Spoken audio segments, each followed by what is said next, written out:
your side of the family. Again, it's a real pleasure to be with you. Very quickly, what we're going to talk about this evening again are young people, children, adolescents with learning disabilities such as dyslexia, with ADHD, and we'll talk about the difference between ADD and ADHD, and also with anxiety. Those are the three most frequently diagnosed conditions of childhood in this category, what are called neurodevelopmental conditions. So I look forward to opportunities tonight to talk with you more about that. Bob, all of a sudden, I'm not getting this to advance here. Let me see if I can do that here. Sorry, maybe, did I turn that off?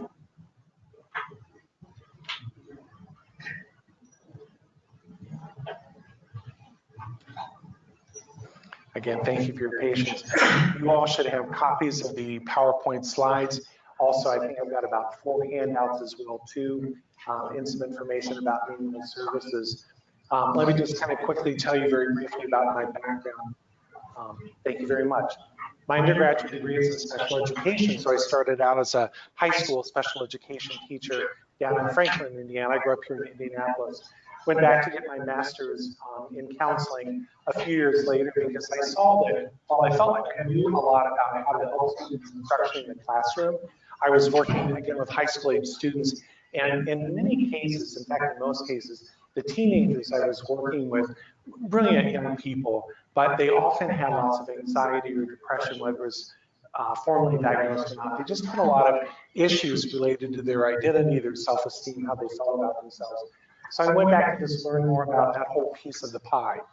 A few years later, and I've worked in university settings, running services for students with learning disabilities, ADHD, and autism, Asperger's.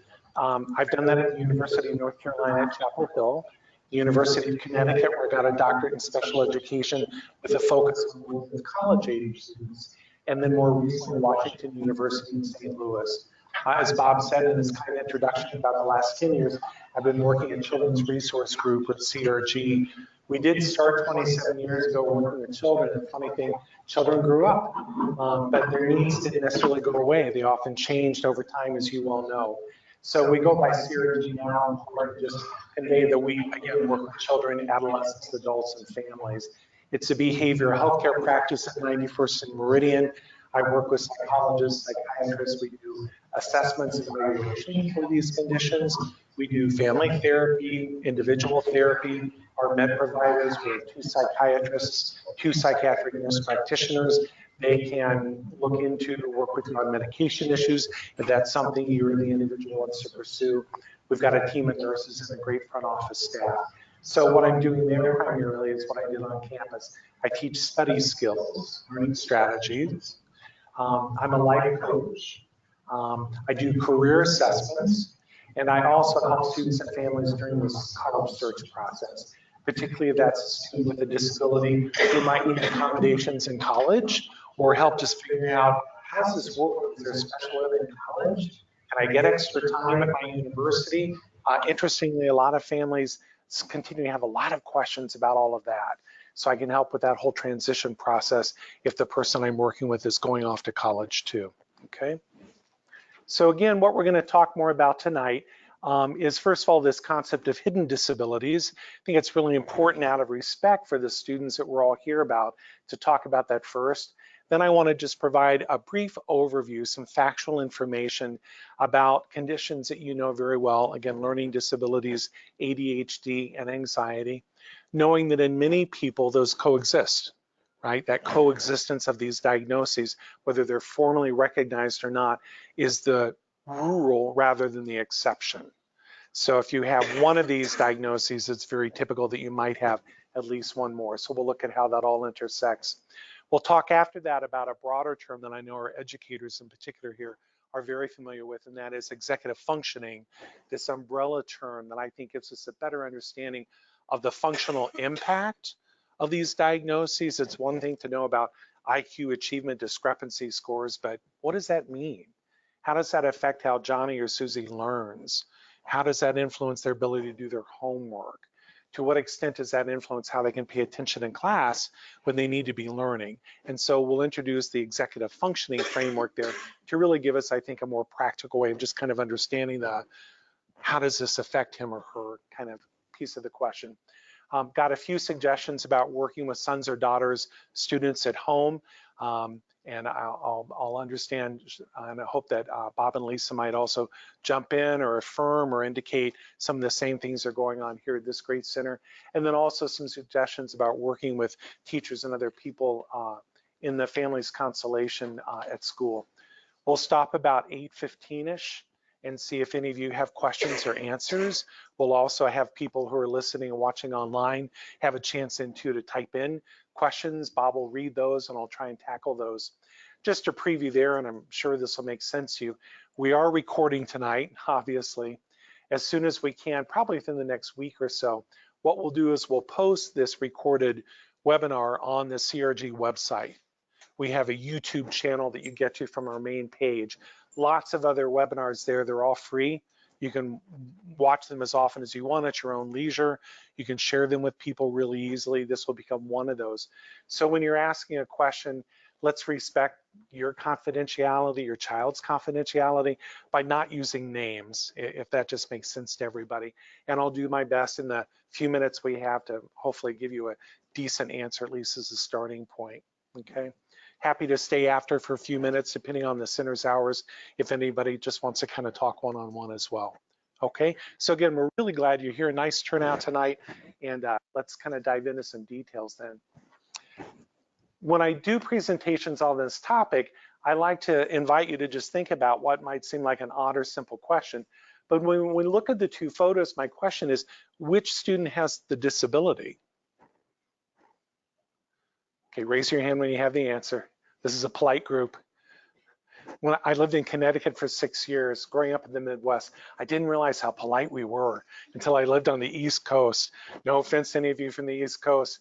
Oh my gosh, did people just say it like they, you know, there's not a lot of filter out there. I moved back here, I'm like, I have to tone it down here. People are really nice. Nobody wants to be inappropriate. So I assume a lot of you are thinking, well, this young man in the wheelchair, you know, his disability is apparent.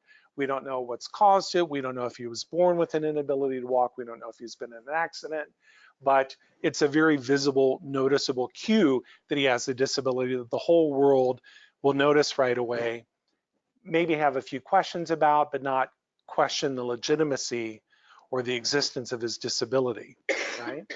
When we look at the photograph on the right, on the other hand, we see 6 people, roughly college age, and none of them appears to have a disability. Nobody's in a wheelchair. We don't see anybody with, you know, the walking stick that blind people might use. We don't see anybody with a seeing eye dog. Of course, it's a static photograph, but we don't see anybody using sign language. So, do any of these individuals here have a disability? What that gets us to think about, of course, is this notion of hidden disabilities, also known as non-apparent disabilities, or more formally, neurodevelopmental disorders. And that's, again, the people that we're talking about tonight. These are individuals whose disability isn't noticeable, often until, if they choose to, they tell us they have a learning disability. They have ADHD, right? If you're in the field, if you work with these individuals a lot, you might get used to noticing certain signs, right? And some of them might be seen as negative, some of them might be seen as positive, but these are individuals now who have to disclose or tell people they have a disability. It has to be diagnosed. We continue to work with late adolescents, college-age students, adults who are getting diagnosed with some of these conditions for the first time in their 20s or their 30s. And they spent their whole lives thinking, what's wrong with me? Why do I have to work so hard all the time? Why is it so hard to sit still and focus? Why can't I spell, right? So these are individuals about whom we all have lots of questions, because unlike the student who's in a wheelchair, even if we formally know that they have this disorder, this diagnosis, I continue to do this 25 years into my career. I'll be working with a student and I'll forget, because these are really bright individuals. These are individuals with average to often well above average IQs. And because it's a neurodevelopmental disorder, we'll talk about brain issues in a moment, that means that the impact of their disability can vary from day to day. They got a good night's sleep like the rest of us last night. If all those neural pathways are lining up, they're on it, they're focused, maybe their medication's working well, you wouldn't know. You're helping Johnny or Susie review their spelling words for this week's quiz on Friday. Wednesday night, 100%. Thursday night, 95%. Friday, they're going to take the quiz, 32%. What happened? So this varying performance level is part of this profile that's often hard for us to understand. And so unfortunately, what often happens with people with hidden disabilities is that subtly or sometimes overtly, we kind of forget that they're dealing with the disabling condition. And then, guilty, because we're human beings, if we're having a busy day or we're stressed or we just lose track of things, we can sort of question their motivation. We can give them the message explicitly or implicitly, if you were just trying harder, this would work out better. What I often hear high school students I work with hear a lot is, but you're gonna need to be able to do this when you're an adult. So do it now. Like, get your homework done, be organized. And you know what the student would say if they could is I would love to comply with the demands of an environment that expect high levels of executive functioning. That's my area of impairment. It's difficult for me to maintain a solid working memory, sequencing and processing ability, sustained attention, and execution of performance demands. But that's the area where I'm weak. So when you kind of call me out or chastise me or get frustrated with me for not trying hard, the reality is often I'm trying harder than anybody else in the room, and it may still not be working out well. So do I despair? Do I throw in the towel temporarily at times? Do I get frustrated, angry, push back? If you're seeming to think it's just my choice to not try, you betcha. And that's what complicates it, right? It makes this often an emotional as well as a learning experience for everybody involved here. But we know that depending on who you look at, whose research you look at, 3 to 10% roughly of the population is believed to have LD, ADHD, or both. That's a fairly significant population. We know that anxiety is on the rise, and we're still trying to figure out why. But this is a link to an interesting article in Psychology Today, and I've seen other statistics that correlate with this. 25% of 13 to 18-year-olds today essentially have an anxiety disorder. We're living in a society and in a time today, particularly with young people, and we're all familiar with the pros and cons of social media. We know that the demands of homework are greater than ever. We know that since the Great Recession, 2008-9, the demands on our economy have put so much pressure on kids to get into a good school. Most high school students that I work with, once I feel comfortable and that I believe they are comfortable being honest with me, I say to them, what do you like best about high school? You know, it's so sad. To a student, they'll look at me and say, I don't like anything about high school. There's a sort of a quizzical look of, why are you even asking that question? Well, I mean, you know, surely you've got some great teachers. They're good teachers, but it's not enjoyable. What's your favorite class? No. What are your extracurriculars? Do you like those? And what they say is this is all work I have to do to get into a good school. Full stop, end of story. So the stress that all of our kids are under these days, but particularly these kids with these neurodevelopmental disorders, it's pretty relentless. We're also getting better at diagnosing things like anxiety in children and adolescents. 10 years ago, we didn't really think kids dealt with that.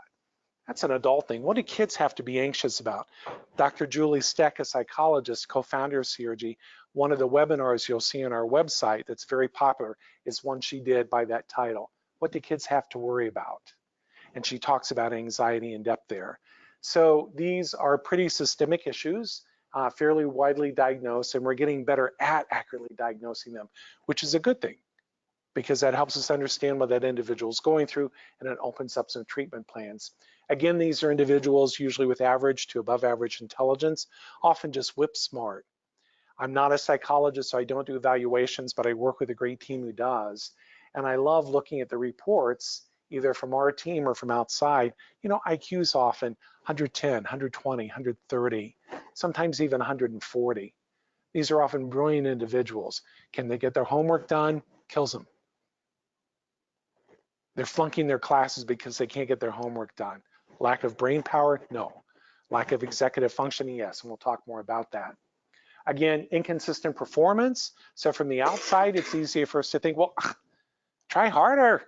You did this well last week. Come on, step up, Buster, work harder. And the teenagers in particular that I have the privilege of working with, they're so sensitive to that. They feel judged and criticized basically most of the time. And when I have the opportunity to work with the parents and the teenager, and this comes up, I say respectfully, may I speak for you, teenager? Yeah, sure. What are you going to do, Parker? And that's when I go into, again, my ability to sustain my attention, to focus on multiple tasks at the same time, to remain persistent, to be aware of what's most salient, to tune out unimportant information, to recall your directions, which are multi-step, by the way, to commit to paper that which is in my brain, despite the fact that I have a language-based learning disorder. Those are challenges for me, so this is going to be a little bit hard. But if you can understand that, I'd sure appreciate it. And the parents just kind of go, oh, yeah. And the kid's like, I mean, hello, right? Write that down. That's what I wanted to say. But, you know, so a lot of our job is to educate children and teenagers about these disabilities as well, and give them the tools to talk about their inner experience so that it isn't as simple as or as confrontational as try harder. I'm trying as hard as I can, get off my back. Okay.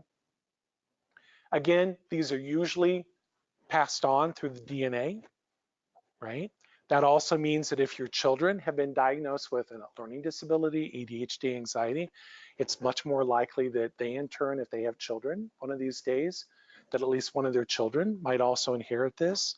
So again, that need for education within the whole family system, the ability to talk about this in a way that's comfortable and respectful of the individual within the whole family system, just to normalize it, is really important. So we want to support you in your ability to do that as well. They are developmental disorders, so delays are common.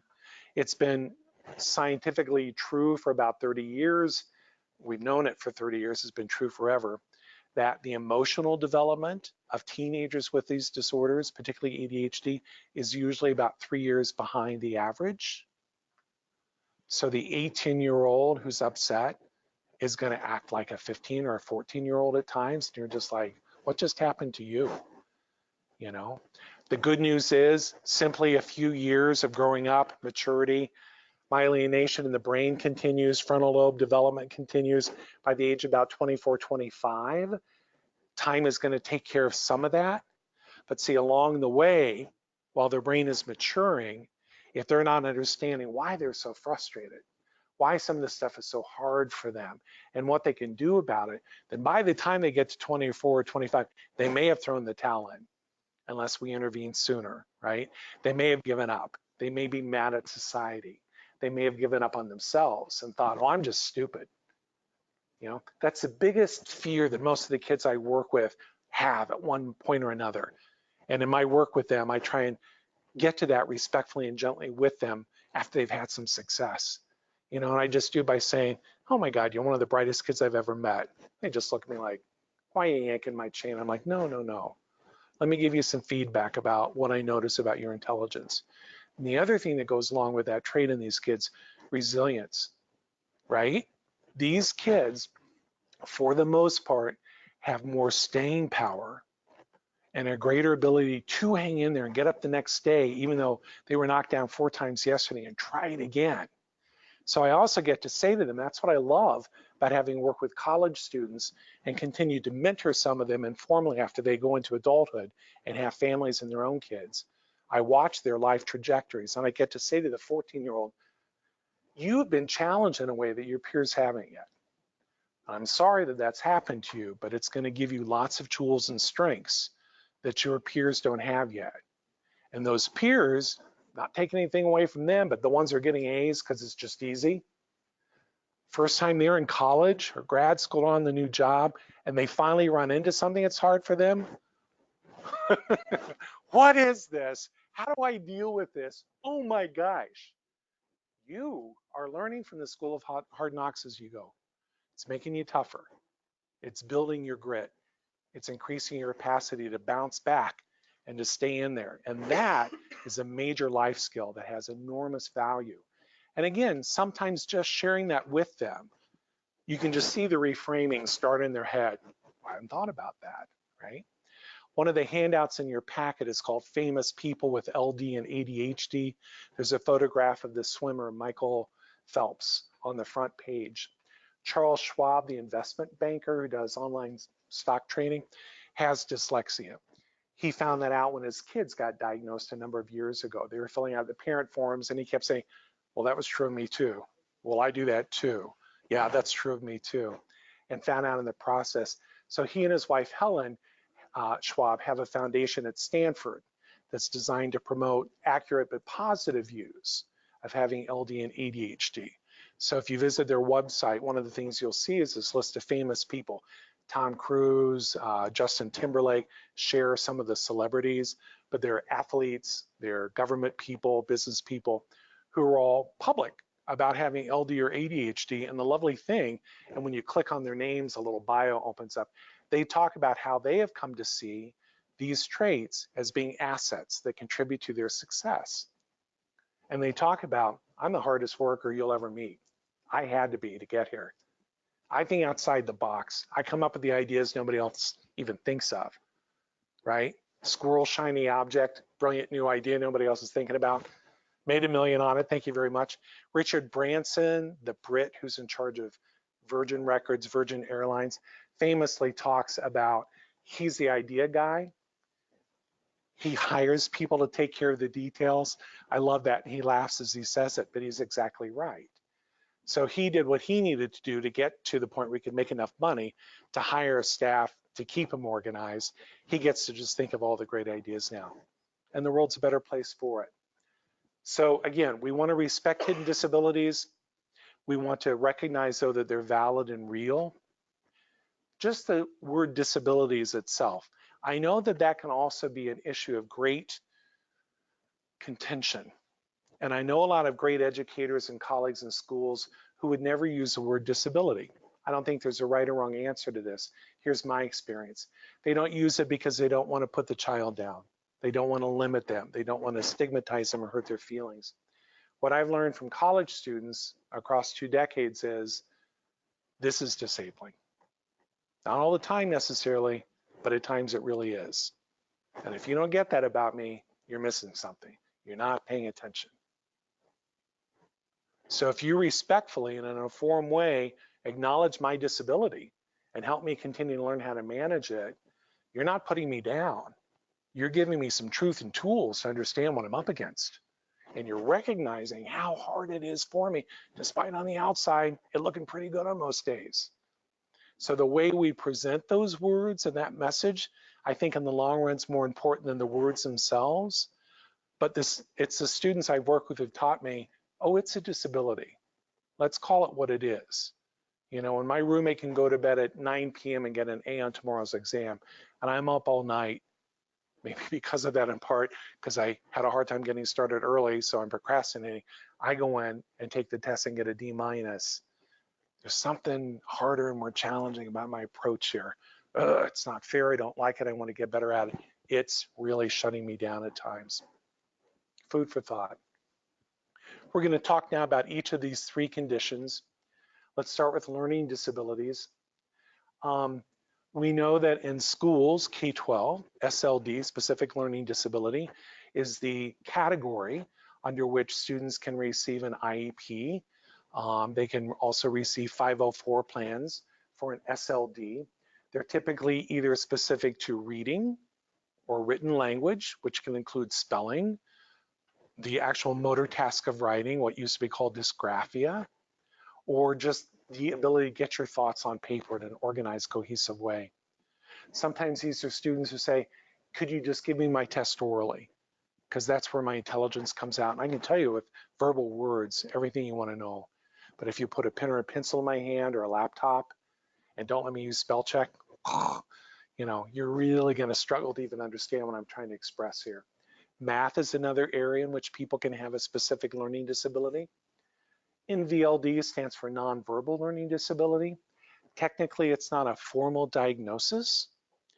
One of the resources on the CRG website, though, is we come out with newsletters, electronic newsletters, about 3-4 times a year. And I think 2 issues back, the whole issue was on NVLD. These are individuals who, so let's see here. So the left side of our brain, the left hemisphere, processes language.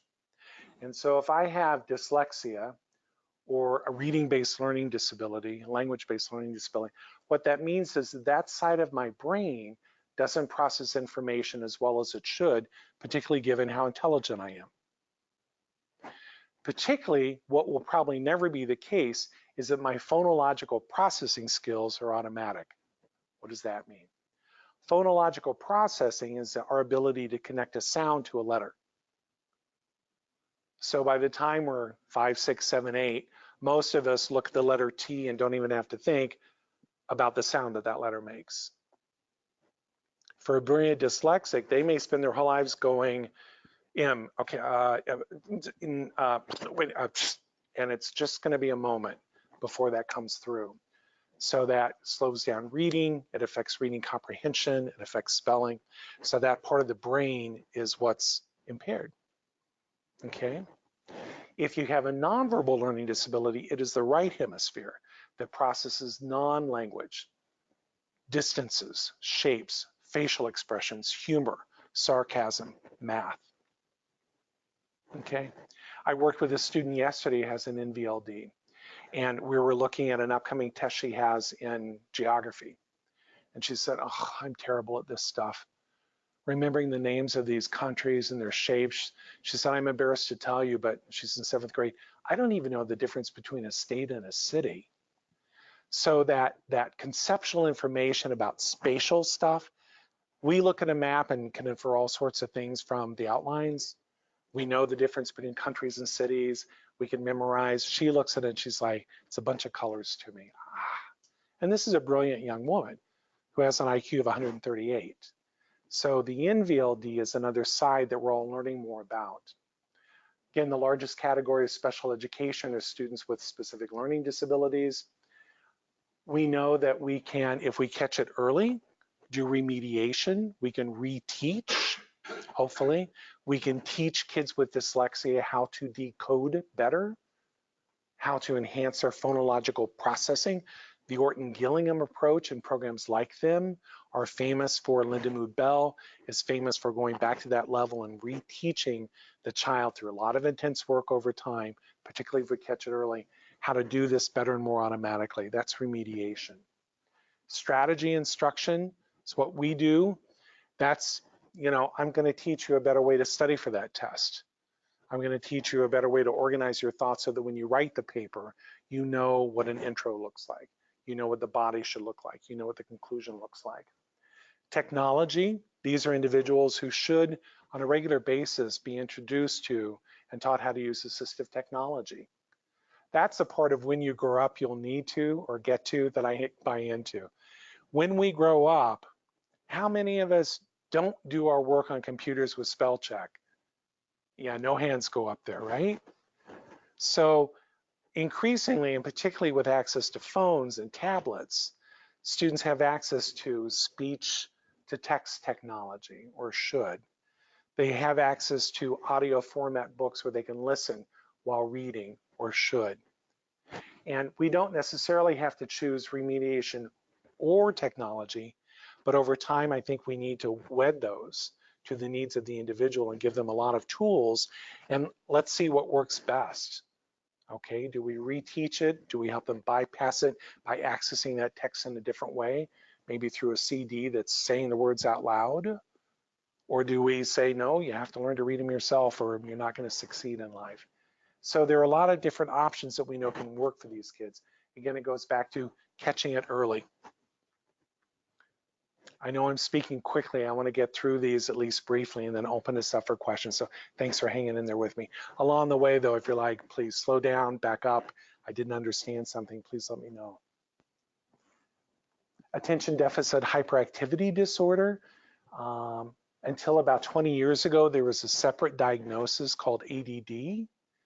So that's, I don't have the H. And to this day, I'll get, usually from parents, but sometimes from the teenagers, if I make the mistake of saying, so let's talk about your ADHD. I don't have the H. That tells me that there's still a lot of social stigma attached to the H. We know for reasons we don't understand why, but we know that boys and men still are diagnosed much more often with the hyperactive, impulsive subtype.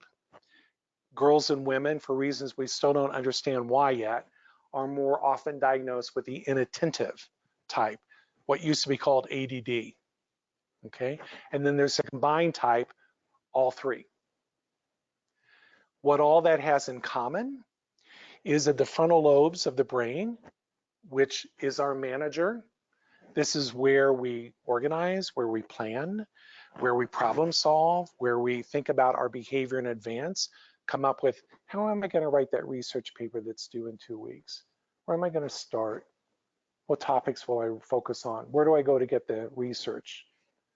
Am I going to write an outline? Do I want to use technology to draft some of this? All that planning gives most of us a visual script in our head for what our behavior is going to look like over time. And we may not follow it perfectly, but we've got a script then that we can follow. Yay, I know how to get started. And I can do this on Tuesday, take a break, do some other stuff, come back on Wednesday and either check my head or my planner and say, what's the next step I was going to do tomorrow? Oh, good, let's dive in.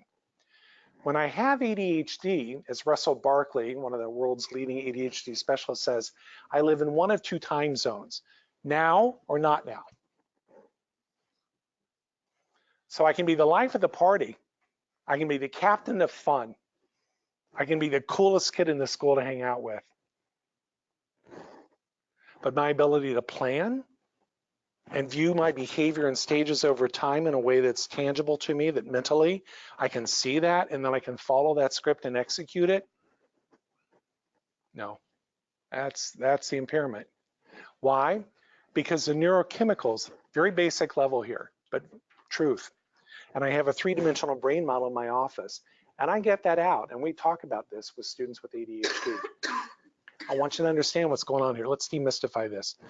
Your frontal lobes, my frontal lobes, all of our frontal lobes need norepinephrine, serotonin, and dopamine to make all those neural connections, to do all that executive functioning, all that organizing, all that paying attention, all that ignore this, focus on this. And then we have to monitor, is that working? Am I making progress? Am I getting close to my goal? Do I need to self-correct? All of that is driven by normal levels of those neurotransmitters in my frontal lobes. Well, through no fault of my own, if I'm born with ADHD, my frontal lobes underproduce those very neurotransmitters. I date myself when I bring up scurvy as a comparison. I watch people like, what? Scurvy apparently is really big in World War II. I wasn't alive then, but massive doses of vitamin C, mega vitamin therapy, was often used to treat scurvy, right? Why? Because my body wasn't producing it at normal levels. But if I ingest something that increases my body's access to more of a normal level now, I get healthier. I function better. So I'm not here to talk about should you or shouldn't you medicate your child. Very complicated discussion, and I get that, very personal. But I do know that the research is really clear that if you choose to use medications for your ADHD and you find one that works, it's probably going to be a stimulant medication. And it's probably going to work by targeting where? The frontal lobes. By doing what? Increasing the production of norepinephrine, dopamine, and serotonin while it's in my body. Does it make my ADHD go away? It does not. But while it's working, is my brain better able to focus, to get started, to finish something, to follow through on something? To remember, not only did I do the homework last night, I need to turn it in now that I'm in your class today. Right? How often does that come up with these kiddos? Why didn't you turn your homework in? Forgot. Somewhere in my backpack. I don't know. I don't have a good answer. Mom, if my neurofrontal functioning was appropriate to my developmental level, these tasks would be easier. But you need to understand that developmentally, I hope that this is going to, right? This is what's going on with these kids. That's why we need to help them understand what's going on. So key areas of functional limitation or impairment for many people with ADHD, who are often brilliant, talented, smart, funny, energetic, creative. Organization, activation, that's a word for getting started, right? And it goes along with procrastination, right? I've yet to meet somebody with ADHD who doesn't procrastinate a lot. But again, students taught me, why is that? I used to think, you must have forgotten that that paper's due on Tuesday. So let me show you how to mark in your planner, it's due next Tuesday. Then you'll remember to do the paper and all will be well, right? That used to be my approach. And for students with learning disabilities who don't have as extensive an executive functioning impairment necessarily, they need a reminder. When is it due? What are the steps I might follow to get that done by next Tuesday? Got it. I'll go do it. Thank you. The student with ADHD is like, what planner? I forget where I put it. I've had 20, haven't found one that works. I forget to get it out of my backpack to even look at it, so it doesn't really help. Or if I record that it's due next Tuesday and it's Thursday, and mom and dad are like, do you think you need to get started on the paper? I'm thinking, that's a great idea. Thanks, appreciate it. So how does my brain break that work down into 4 or 5 days of effort? What's the starting point? And it's the students who taught me, I'm not procrastinating because I'm forgetting. I'm procrastinating because I'm overwhelmed. I don't know where to start. You've picked a topic and you've already drafted an outline. I've got 28 going through my head right now. I don't know how to choose the right one. And ironically, whether you're on medications or not, what we know is that when the deadline's tomorrow and this reaction called panic sets in, our frontal lobes experience a natural production in, say it with me, norepinephrine, serotonin, and dopamine. And all of a sudden, these kids can hyper-focus. They can activate, and they can work for 6. It's like they were playing their video games all of a sudden, right? Oh my God, he hasn't gotten up for the last 6 hours. Should I go in and give him some food? No, leave him alone. He's working. Let him just keep working. So it's a compensation approach that can work for a lot of these individuals, God bless them. But again, what I've mostly heard from older students over the years is, but I'm exhausted afterwards.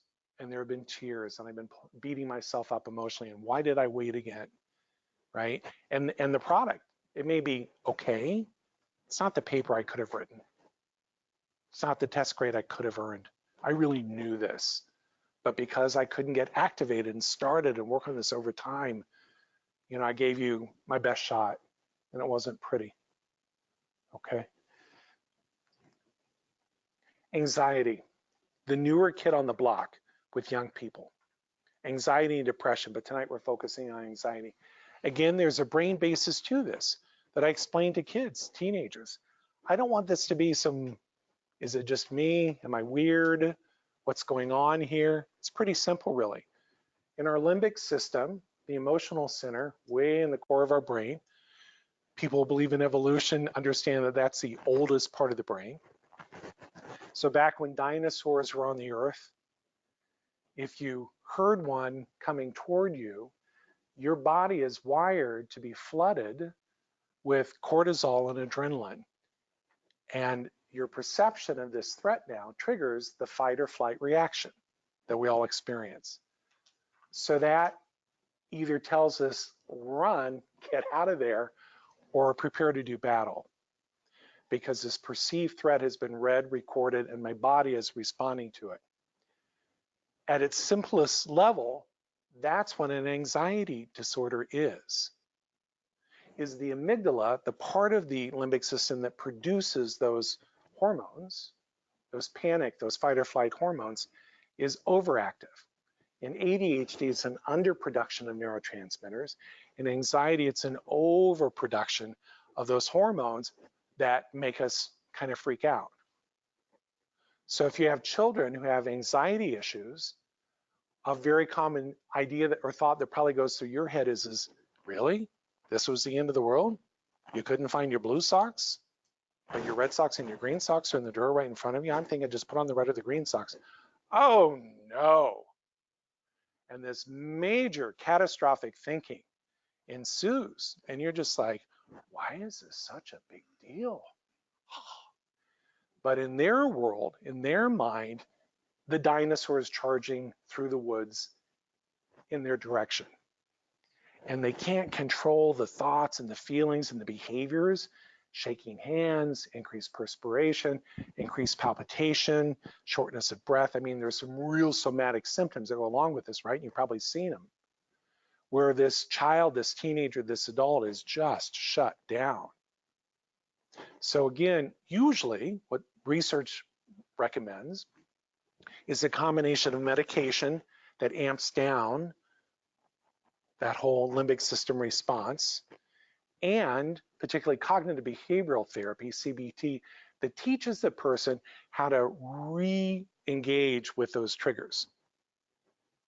And I work with several psychologists who, like many psychologists, are brilliant at using CBT to teach a person, usually even children, over a few sessions, what are your triggers?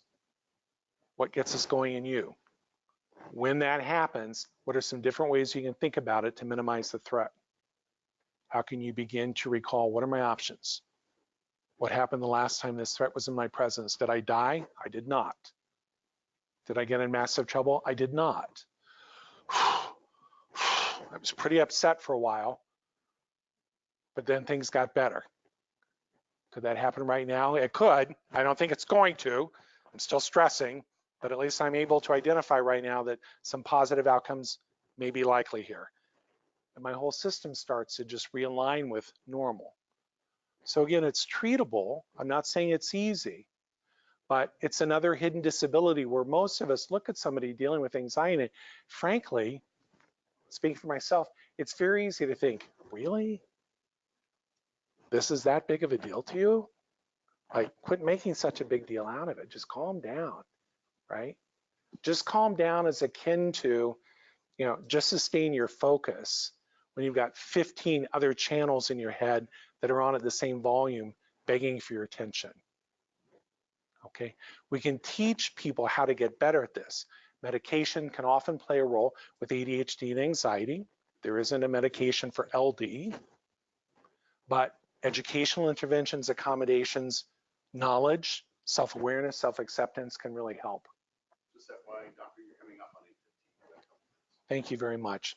I'll summarize the next couple slides because we've already talked about a lot of this. I appreciate that, Bob. So again, this umbrella term, this broader term of executive functioning has become a more common explanation for a lot of these issues. Again, think of your executive functioning, which occurs in our frontal lobes, as our manager. Oftentimes, I say with great respect and truth, our moms, right? Sometimes our dads, but this is the set of skills we want children to develop over time where they can self-organize, where they can plan better, where they can estimate time well, something I may be challenged with tonight. They can monitor how they're doing. They can correct if they realize the need for that. And so the article that you have by Thomas Brown about executive functioning, one of your handouts, I think does a brilliant job. I share it with families and students all the time of talking about executive functions. What are they? How does ADHD in particular make some of that not work so well? But people with LD and anxiety also can struggle with executive functioning. The buoy, it's a wonderful metaphor. What controls the calmness, the organization of the buoy? The water around it, right? So if I have LD, ADHD, or anxiety, or a combination of those, the environment around me is playing a massive role in how organized I am, how calm I am, right? So if I've got a lot of chaos in my environment, a lack of structure, a lot of distractions, a lot of stress, I'm all over the map. So that leads to some suggestions about working with students at home and at school, and then we'll stop and open this up for some questions. There's a wonderful book I'd recommend if you're not familiar with it. It's called Fidget to Focus Go on Amazon. There's a website with some information about this. In lay people's terms, it explains the science of kinesthetic movement and its relationship to learning. It's particularly written for people with ADHD, but it's true of a lot of us. If we build movement into when we're doing homework, when we're studying, we can focus better. Why? In part, that movement is triggering the production of those neurochemicals. It's giving our restlessness one outlet, not 10, not 20, one. So I encourage students, don't hate me when I say this to you, study at Starbucks. Wait, what? Why? What's Starbucks all about? Well, first of all, it's highly caffeinated. Everybody's really on task at Starbucks. That's been my experience. Some of that may have to do with the caffeine, but they're working, they're networking, everybody's getting the job done. So if you study there, unlike, oh, I don't know, a quiet library, you're surrounded by examples of on-task behavior. And you get to experience what's called body doubling, which parents can do at home too. You're sitting in their presence, getting your work done. You're writing out bills, checks. You're reading the paper. You're responding to some emails. You're cooking dinner 10 feet away, but you're on task. You get to look over. You don't have to interrupt. You don't have to actively supervise. Julia gets distracted. She looks up. She's kind of looking around the room. She sees you. You kind of smile. You go back to making dinner. I'll go back to my homework. It's a very subtle but effective way to promote on-task behavior. But also, maybe Julia should be doing her homework standing up at the kitchen counter. Maybe Julia should be sitting on a yoga ball rather than a stationary chair, building some movement. Maybe Jose needs to take a break every 20 minutes, which he can program on his watch or his phone and get up and move around for 5 minutes. Go get a glass of juice, walk around the house, come back. Different ways to build in movement. This book will give you a lot of tips about that. We want to limit screen time, and of course that's become massively complicated since schools have gone online. You have to get on your device to get to your homework and submit it, but don't get distracted by other things on the internet when you're there. It's probably a good idea in theory. It's really hard for somebody with executive functioning to self-regulate. So sometimes we need to just block content, at least during homework hours, right? Sometimes we want to make sure that students doing their work online in our presence. Mom, Dad, get off my back. Honey, I will as soon as you get that homework done. Then you can go up to your room and do whatever you want within reason. But until the homework gets done, Mom's watching, okay? Working with the schools, the biggest thing we say at CRG is be realistic and be collaborative, right? Schools are overwhelmed. Talk about stress, talk about anxiety, talk about a lot of pressure. But fundamental to working well with schools, we find, is accurate assessment, data-based understanding of what this person's dealing with. What are their strengths? What are their weaknesses? What is appropriate? What level should they be in? When I met my colleagues here recently about a few weeks ago, one of the things that Lisa talked about in particular is how much assessment you all do at Huntington to understand where that child is at in different academic domains. And that informs everything else you do, and we were speaking the same language. So whether you're working with your schools, whether you're going to an outside place like CRG, you want data, you want assessment, you want testing to understand reading levels, math levels, writing levels, levels of anxiety, degrees of impairment from attentional issues. We can do all of that. That's going to inform you and your teachers. We can work with you all as a team if you would like any outside information or help to put together a realistic plan of what can this child be expected to do. What accommodations and supports and instructional differences might help them really achieve, their highest levels of success. We also want to promote student self-advocacy. We want that student, as soon as he or she is able, to be coming to the 504 meeting, to be coming to the IEP meeting. This is all about you. We want to hear what you think. We want to hear what's working for you. We want to hear what's not working for you. We want buy-in from you, right? I work with so many high school students. Do you get extra time as an accommodation at your high school? I do. How does that work for you? I don't use it. Why is that? Well, I've got to get up and leave the classroom to go down to the resource room to get the extra time. and this really cute girl is sitting over in the third row, and we've only talked a couple times, but it's like, I'm not gonna get up and leave, dude, you know? So I'm thinking this was all done for you. It wasn't done with you. So Houston, we've got a problem, okay? And again, I know it's very personalized. Costs can be a major issue in an era where insurance is so complicated and often so costly or not available. But often medication can play a really valuable role if you can find the right provider and the right medication as a part of that, right? So touched on a number of things. We can come back to it if you'd like more information about anything I skipped. At this point, again, I just thank you for your superb focused attention tonight. We've got about 10 minutes left. And at this point, if any of you have questions or comments, let's hear them. Bob, if there's anybody online you want to read back as we talked about, we can take questions from them as well too. Does anybody have something, please? Yes, I have a question. Thank you so much for your time. It's very helpful. My pleasure, thank you. My issue is I have a very young son and I already medicate. I'm a full supporter of it. My thing is too, a lot of these things touched on point. He's already wicked smart. School is not an issue, and that has to do with the medication right now. What grade is he in, or what level? Second. Okay. And that's what he has a big aggression issue too. Okay. But my problem too is where do I draw the line between his disability with the ADHD and him just knowing better as a child as far as like respecting me as a parent or what he should be doing and shouldn't be doing? Great question. I feel like he uses it as an excuse a lot because he hears me and his father talk about it. So great question. That comes up a lot. None of us, starting with me, ever want a student to use their disability as an excuse. I think that's why I front load the education piece. And it becomes part of our conversation, you know, in private, behind closed doors. But let's talk about the impact of your disability. What's going on in your brain with that? What do we know causes these difficulties that you have, right? So I'm just promoting, you know, I don't want it to happen, but it does. And I want you to understand why it happens. So that when it does, over time, we want your son to be able to understand it too. And to learn over time to say, you know, you're talking way too much, Mom. You lost me at sentence 3. Can we just pause? I need some time to just think. Or, boy, these triggers, and when I'm in this kind of situation, I'm getting so frustrated right now. Can I just take a 10-minute break, calm down, walk around the house, get my squeeze ball, and continue this conversation with you later?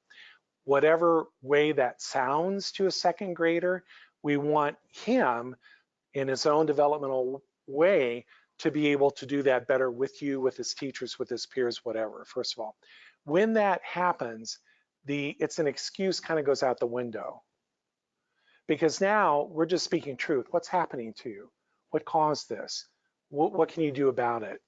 You learn to say, instead of, oh my gosh, would you stop yelling at me? You get to say, wow, here's this thing we talked about happening again, right? It sounds like, you know, I'm going to take a break. I'm going to suggest you take a break like we talked about. Let's come back in 15 minutes and talk about this again. So that's one piece of it. You know, and you want to just continue to help him access tools to manage all of that. But it starts with his understanding what's happening, what's causing it. And kids, you know, I think our fundamental need as human beings is to figure ourselves out, right? How much time do we spend in front of a mirror in the bathroom as teenagers going, who am I really? Am I popular? Am I smart? Am I good looking, right? Even as children, we want to get who we are. We want to be in control. So if we can educate all in the way, it's not always going to work. There are always going to be blow-ups still. But if it just becomes a normal part of the conversation, then the mood shifts and it becomes more about what's going on. Let's talk about it more calmly, at least I'm going to, because we're going to go back to conversations we've had. And when you're ready, let's see what you want to do about it that's more productive than what you were able to do it a few minutes ago when you were just reacting. Okay?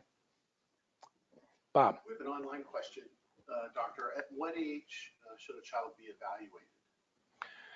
Great question. And some new guidelines came out for both ASD evaluation and ADHD evaluation.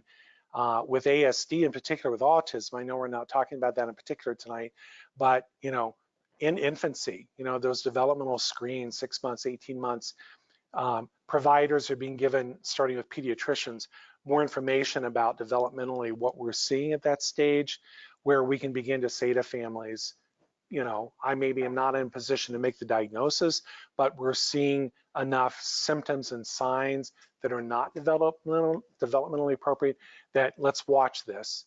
And maybe 3 months from now that hasn't resolved, then it might be time to get in to do some evaluation. So I know at CRG, we do evaluations of preschoolers all the time. And that can include for learning disabilities, ADHD, anxiety, depression. So I would say trust your guts.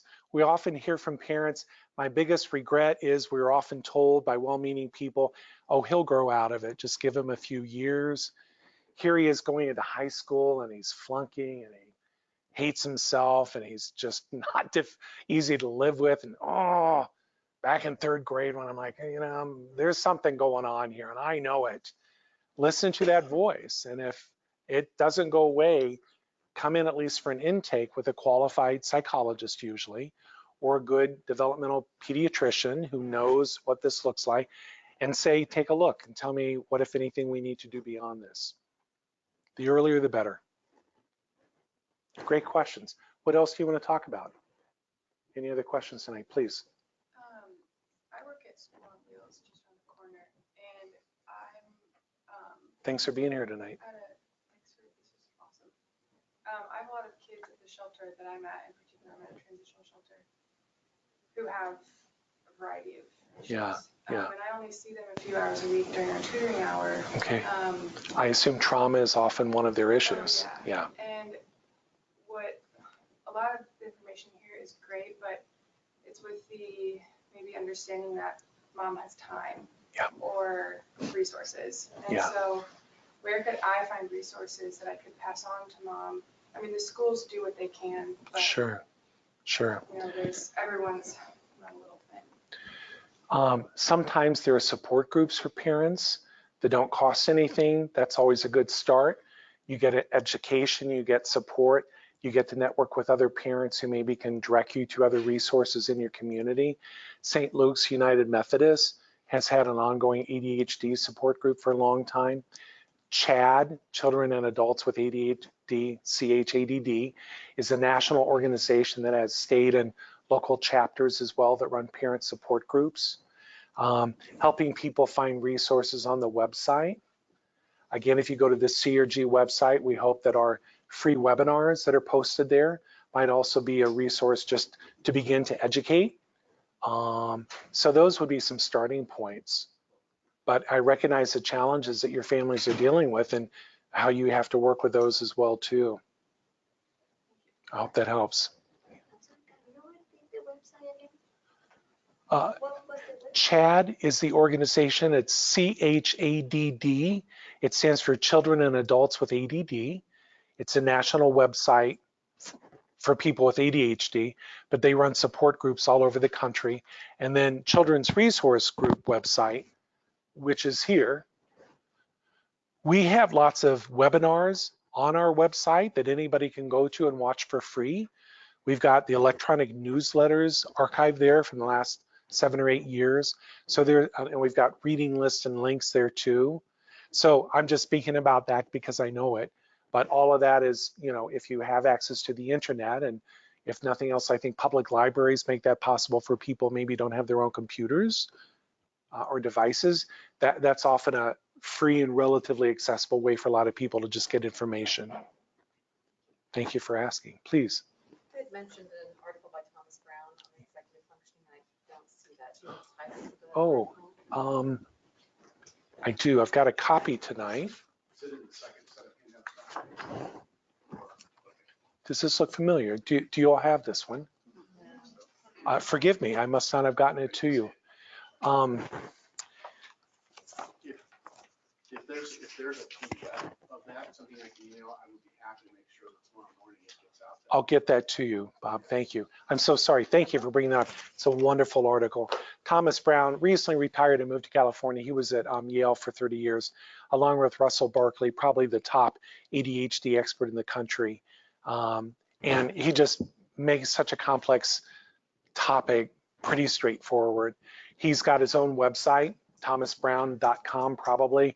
You'd have to Google, I'm not sure exactly, but this is on his website, along with other books and articles. He does webinars as well. I'm not sure how much of that is freely available, but I know there are a lot of resources there, and I know this article is one of them. But we'll get a PDF version out. It sounds like maybe tomorrow, yet this week. So again, thank you. I'm sorry for that. Please, sir.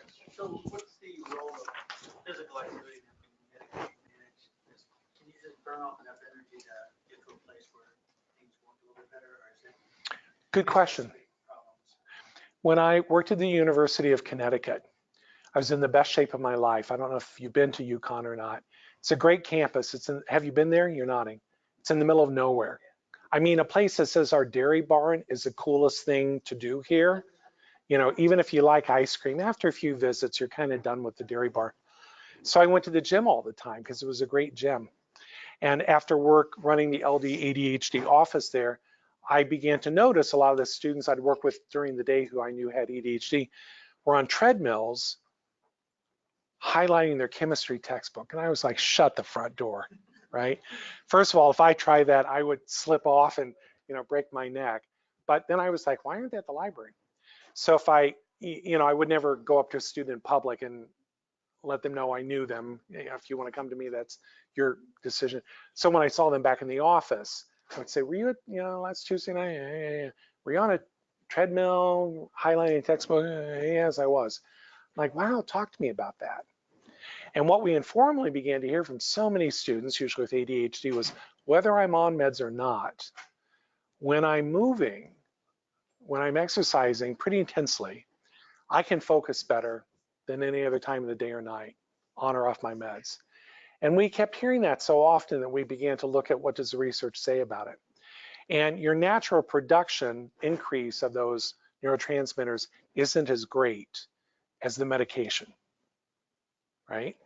But for many people, it can make enough of a difference that if they can study, concentrate, prepare for exams while they're working out, or even right afterwards, oftentimes that can make a big difference. I've got a photograph from Life magazine, a cover of Life magazine from back in the 50s in my office, and it's a photograph of the American writer Ernest Hemingway, who is believed to have had ADHD. We didn't know how to diagnose it back then, but in his biography, you go back and read these and like, oh yeah, he had it. Check, check, check. And early in his career, when, like all writers, he would sit at a desk with a manual typewriter to produce his brilliant novels. He couldn't get to page 3 and he had to get up and just move around, restless. And his good friend eventually said to him basically, for Pete's sakes, Ernest, do this standing up. And he's famous. His novels are about going off, choosing to go fight in a war. Very exciting. So the photograph shows him at his home in Havana, Cuba, standing, just very simple, doesn't have to be complicated. He's standing at a bookshelf on top of which he's put his typewriter. And the caption says he liked jazz music. So he put some soft music on in the background, stand up and type and just kind of sway back and forth. So a little bit of a distraction, not a lot. Man started pumping out some pretty good books. I think we would all agree. And he writes too in some of his memoirs that he didn't understand why. But once there was just a little bit of movement involved, he could concentrate. He didn't get stuck.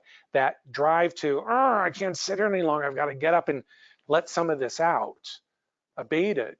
And life changed big times. So everybody's different. I just invite you to try it. But again, our instincts, most of us parent based on what we were told to do. Or we rail against what we were told to do and we go the opposite route. But nobody has a manual on how to parent. So most of us naturally want to say to our kids when it's time to get your studying done, sit still and concentrate. Well, with these kiddos, it's a setup. If you make me sit still, I won't be able to concentrate. I have in my office, I just call them attention toys. I don't have any fidget spinners, but when those became the bane of most teachers' existence a few years ago, I'm like, I get that, but so I've got these little toys all around my office. And when I see students, I say, when you come see me, this is an ADD friendly lab. You get to be your whole self. You get to get up and stretch because you've got the luxury of you're not going to distract anybody else here. Pick up that toy and play with it. And I watch mom and dad in the first visit when I say that, look at one another like, we're paying how much to come see this guy? And he just told him to pick that toy up and play with it, because their instinct is put it down, sit up, concentrate. But doing that creates this new demand internally now to ignore all that restlessness and distraction going through my head. And that's distracting. If you give me a little bit of outlet, it's like back in the day when traveling salespeople would go on the road and they would take white noise machines with them. And when they're trying to sleep in a new city, in a new hotel with new noise in the hallway, crickets, crickets, crickets. And so my brain has one place to go now, not 10. That calms me down, that helps me focus. That's the whole science behind that Fidget to Focus book. I invite you to experiment with that. I think we're out of time. Is there anything else, anybody else posting anything online that we can quickly address? No, I don't have any other questions. I do have one question that may be just mildly off topic, but still related. What if I'm 56 years old and just in the last 45 minutes realize that I also have ADHD? You're speaking hypothetically, of course. Hypothetically, of course, I'm not naming names. Family rates. And I assume that just because we're an adult, we're not immune to ADHD, right? When I was at the UNC Chapel Hill, I was there from 91 to 2001. And I still remember standing up in front of faculty and groups of people paid good money to come hear us talk about this. And the prevailing wisdom was back then, until about the mid 90s, well, you know, ADHD remits in puberty. Oh, let me write that down. What does remit mean, Dr. Parker? It goes away. Oh, did you hear that? It goes away in puberty. Later, the question came up, where did it go? And what newer thinking and research and clinical practice has taught us is that in most cases, if you're born with ADHD, you're going to be affected by it your whole life. The symptoms may look different over your time span.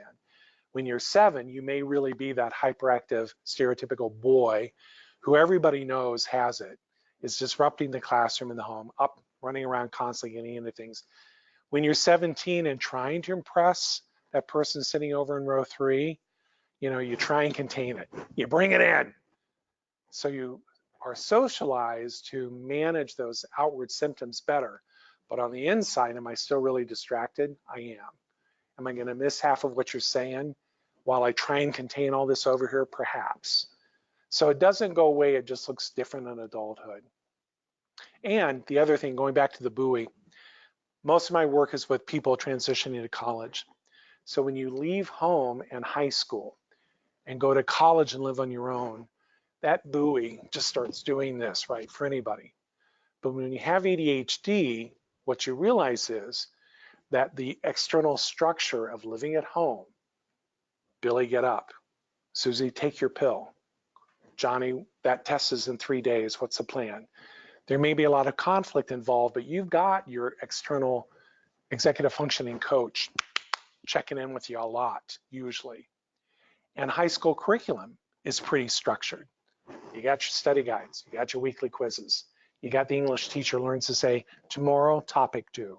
Next Tuesday, outline due. 2 weeks from then, draft 1 due. We're gonna go through this in stages. You go off to college, and a midterm and maybe 1 paper, and that's your whole grade. They don't take attendance. First 2 weeks, I got to those 10 a.m. classes, but after that, it's like, it's 10 o'clock in the morning. How can I possibly get up and go to that class, right? So that diminution of the external structure that you experience as you transition to a new environment triggers or exacerbates all of those ADHD symptoms. So in my work, I often see December is my busiest month. And sadly, it's often because a young man or woman comes in with mom or dad and they're like this. Mom and dad are like, I don't know what happened. She was on the honor roll last year. Honor roll, I tell you, Dr. Park. I kept on top of her, and let me tell you, it worked. She goes off to University X, flunked out, academic probation. And the kid's like, yeah, I don't know what happened. And to your point, before I noticed, the end of the semester was here, I had 400 pages of reading and 3 papers that were late. That was one class. It got worse from there. So that shift in environments, in adulthood with workplace transitions, when we transition from one job to another, if we relocate, those can just exacerbate again a whole range of impairment that previously we'd worked out compensating strategies for that were manageable. So now this is all going to flare back up again probably. And going back to self-awareness, self-acceptance, if I know that about myself and plan for it, the transition's probably still going to be rough, but more easily managed. If I just know that external environment is always going to be knocking on my door, triggering these symptoms throughout adulthood when things change. Okay? It's been lovely to be with you all tonight. I can see in your faces how much you care about these kids, how much you're wanting. So we'll get the Thomas Brown article sent out soon. And I'm going to apologize too. You did send it to me, and I see that I neglected it to put it in the handouts, and I apologize. So no, I do thank have you. it. I'm good. I'm okay. My bad. Thanks again for letting us know you didn't have it. Do you have 3 other handouts besides that? One on anxiety and depression, one on helping kids with homework, one on famous people with LD and ADHD. Do those sound familiar? Yeah. The front page of that booklet actually lists page numbers that those various, minus the Thomas Brown, of course, appear on. Okay. Visit our website. If you don't know CRG, again, not a sales pitch, but we're here to help. You can always just schedule one appointment to come talk to us. Here's my situation. Can you guys do anything for us? And go home and make your decisions. So it would be our privilege to work with you. Again, some of my colleagues are out in the schools pretty frequently, totally enjoying the opportunity to partner with great educators and families to just say, how can this all work? And I know you guys here at Huntington also play that collaborative role. So if you didn't know about those resources, I hope tonight helps you think about maybe using them in new ways. Okay. Thanks, everybody. Thank you, Dr. Parker. Thank you. If I might just ask, if everybody here had registered for this event, I probably have your email address. So I'll make sure that and I apologize for that mistake.